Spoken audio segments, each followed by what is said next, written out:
Okay, go ahead. All right. In 2010, roughly 17,000 boys played high school basketball. Does anyone want to guess at how many of those guys will eventually make it to the NBA? 100? 100? Five. 5? Somewhere in there, in between those. According to a study done by the NCAA Resources Department called Probability of Going Pro, only 44 of those guys will make it to the NBA. That's just 0.03%. Now, having played basketball for almost 16 years and watched it for my entire life, I know I've experienced the competition and realized how hard it is to get to that level. And these outrageous numbers, these crazy numbers show how incredibly talented all guys in the NBA are. Now, in the NBA, guys distinguish themselves as all-stars, and they do it in a number of ways. The 3 ways that I'm going to focus on today are shooting, passing, and jumping ability. To be a great shooter, you don't have to be the biggest, you don't have to be the fastest, you just need to practice. You need to practice, practice, practice. First guy that we're going to talk about has done plenty of that. So to talk about shooting, I'm going to go out to Boston, where Ray Allen plays for the Celtics. The NBA three-point line is 23 feet, 9 inches from the basket. How many people in here think they can make a shot from that distance? Just once. All right. How many people think they can do that 2,610 times? All right, probably not. That's what Ray Allen has done. This season, he passed Reggie Miller for the all-time lead in three-pointers made. This season alone, he also made 166 three-pointers. But we all know that shooters can't do it alone. They need someone to get them the ball, someone to pass them the ball. This is where point guards come into play. Point guards play many positions on the team. According to Hall of Famer Byron Scott, the point guard is the most important player on the team. They're the leader, the brain, and the distributor. When thinking of point guards, 2 names come to mind, and both of them play in Texas. So we're going to start in San Antonio, where Tony Parker plays for the San Antonio Spurs.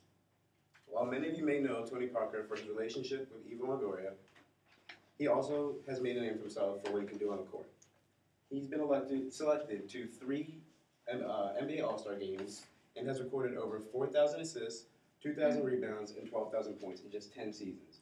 Not to mention his 3 championships with the San Antonio Spurs and the 2007 Finals MVP. Not far off, in Dallas, is one of the most veteran point guards in the league, Jason Kidd. If you thought Tony Parker was an all-around player from his stats, you got to hear about Jason Kidd.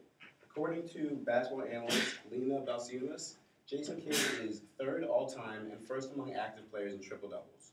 For those who don't know, a triple-double is when a player records double digits in 3 statistical categories, usually points, assists, and rebounds. Kidd has also won 5 gold medals with the United States Olympic team and is 1st among active players and 2nd all-time in career assists. But we all know that as cool as it is to see a no-look pass, behind-the-back pass, or a deep three-point shot, the most entertaining part about watching the NBA is the dunks. How many of you in here can dunk a basketball? Didn't think so. Neither can I. That's why it's so impressive. So to look at dunks, we're going to go out to Los Angeles and watch a clip of Blake Griffin playing for the Clippers. I think we are.